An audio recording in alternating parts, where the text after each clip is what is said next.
The drilling rig groaned like a dying beast, its steel teeth biting into the sacred marble above. Dust rained down on Aris and Elena as they pried open the modern hatch. "If we stay, we're buried," Elena shouted over the mechanical roar. They dropped into the cold, blue-lit void. The chamber was a high-tech sanctuary hidden within ancient brick. Server racks hummed, their LEDs blinking like malevolent eyes. Aris grabbed a hard drive connected to the central hub. "This is it," he gasped. "The heart's memory.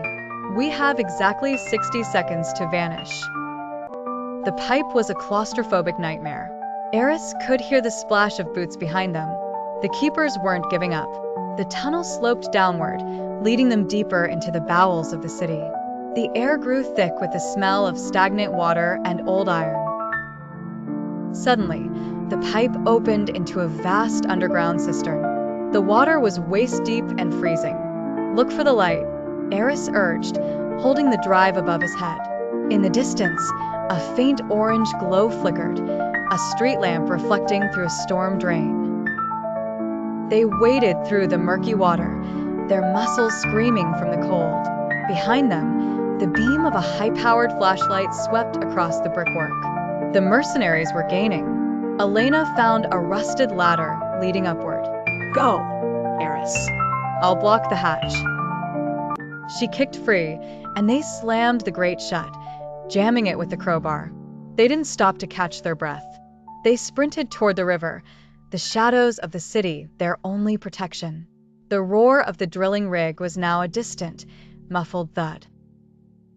They reached the Garibaldi Bridge just as the sun began to bleed over the horizon. The Tiber looked peaceful, hiding the chaos beneath its surface. Aris looked at the drive. "The world is going to wake up to a different Rome today," he said, his voice a hoarse whisper. Elena checked her phone. The keepers had already scrubbed the digital records of their existence. To the world, they were dead. To the Brotherhood, they were ghosts with a nuclear secret.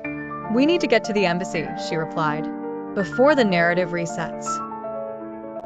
A black sedan appeared at the end of the bridge, but it wasn't the keepers. A door opened, and a woman in a military uniform stepped out. "Dr. Thorne? Dr. Petrova? We've been waiting for the signal." It was the Italian intelligence service. The game had just expanded. As they climbed into the car, Aris looked back at the ruins of the Forum. The drilling rig was being dismantled, the site cleared as if nothing had happened. But the drive was warm in his hand, a piece of the serpent's heart that wouldn't stop beating.